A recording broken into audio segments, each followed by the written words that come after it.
अगर आप भी बचपन से माँ की भक्ति करते आए हैं तो शायद आपको भी यह बतलाया गया होगा कि माँ दुर्गा ही आदि शक्ति है, वही शक्ति जिससे पूरी सृष्टि बनी है।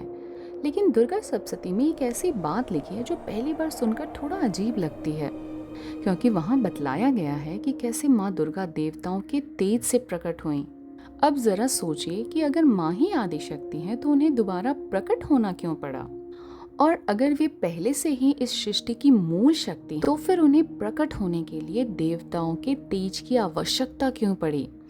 आज हम इसी शास्त्र रहस्य को समझने की कोशिश करेंगे और देवी के इस अद्भुत लीला के पीछे छिपे अर्थ को भी जानेंगे। तो चलिए वीडियो को शुरू करते हैं उस प्रसिद्ध मंत्र से जो हम लगभग हर नवरात्रि सुनते हैं, लेकिन उसके भीतर छिपे गहरे अर्थ को अक्सर समझ नहीं पाते। या देवी सर्वभूतेषु शक्ति रूपेण संस्थिता, नमस्तस्यै नमस्तस्यै नमस्तस्यै नमो नमः। इसका अर्थ है, जो देवी सभी प्राणियों में शक्ति रूप में स्थित हैं, उन देवी को बार बार नमस्कार है। यहाँ एक शब्द बहुत महत्वपूर्ण है, संस्थिता, जिसका अर्थ है जो पहले से ही मौजूद हैं। यानी शास्त्र साफ बतलाते हैं कि देवी कहीं बाहर से आकर नहीं बसती, वे पहले से ही मौजूद हैं, हर देवता में, हर मनुष्य में और प्रकृति के हर कण में, एक सुप्त ऊर्जा के रूप में। लेकिन जब भी इस सृष्टि को एक शक्ति की आवश्यकता होती है, वह एक दिव्य रूप में प्रकट होती हैं। इस बात को समझने के लिए हमें जाना होगा उस कथा की ओर जो दुर्गा सप्तशती में वर्णित है। एक समय महिषासुर नाम का अत्यंत शक्तिशाली असुर तीनों लोकों में आतंक फैलाने लगा। महिषासुर आधा मनुष्य और आधे भैंसे के रूप वाला एक भयानक राक्षस था। उसे ब्रह्मदेव से यह वरदान मिला था कि कोई भी पुरुष उसे मार नहीं सकता, और इस वरदान के कारण वह और भी अहंकारी हो गया। उसने देवताओं को पराजित कर दिया और स्वर्ग पर भी कब्जा कर लिया। देवता पराजित होकर स्वर्ग से निकाल दिए गए। असहाय देवता त्रिदेव ब्रह्मा, विष्णु और शिव के पास पहुंचे।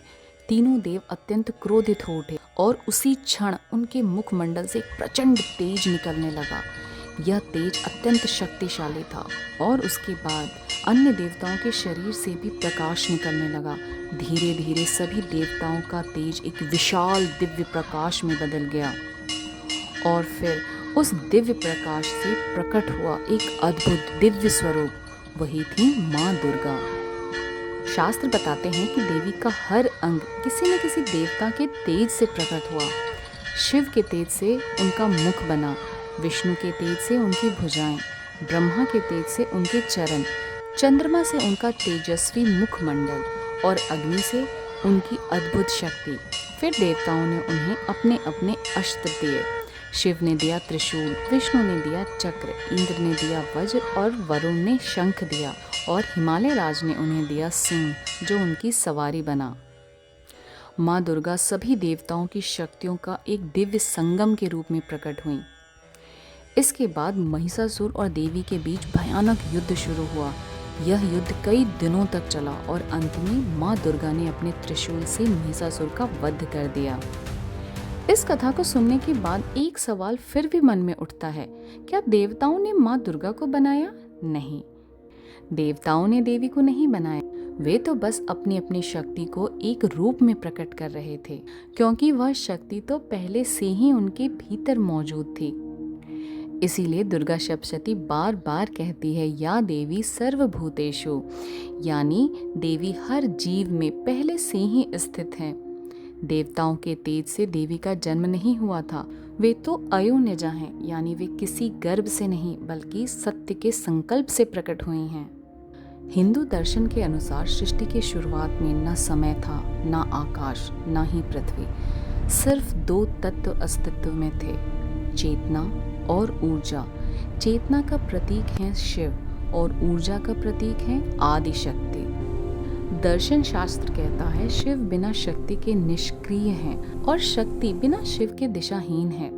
जब चेतना और ऊर्जा का मिलन हुआ तभी सृष्टि का पहला कंपन हुआ और इसी कंपन से प्रकट हुई ओम की दिव्य ध्वनि।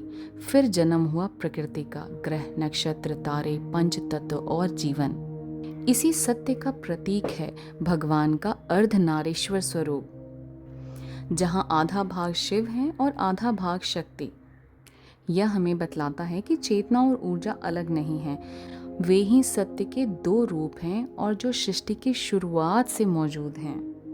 इसीलिए जब हम माँ दुर्गा की पूजा करते हैं तो हम केवल एक देवी की पूजा नहीं करते, हम उस शक्ति को प्रणाम करते हैं जो पूरी सृष्टि में व्याप्त है, वही शक्ति जो देवताओं में है और वही शक्ति हमारे भीतर भी है। इसीलिए जब भी हम माँ दुर्गा की पूजा करते हैं तो हम केवल एक देवी की पूजा नहीं करते, हम उस शक्ति को प्रणाम करते हैं जो इस पूरी सृष्टि में अनादि काल से व्याप्त है। वही शक्ति संपूर्ण ब्रह्मांड में, सभी देवताओं में और हमारे भीतर भी प्रवाहित हो रही है। आपको माँ दुर्गा का कौन सा रूप सबसे अधिक प्रेरित करता है? कमेंट में जय माँ दुर्गा लिखकर ज़रूर बतलाइएगा। और अगर वीडियो आपको पसंद आई हो तो लाइक करें, अधिक से अधिक शेयर करें और हाँ, चैनल को सब्सक्राइब करना ना भूलें। जय माँ दुर्गा।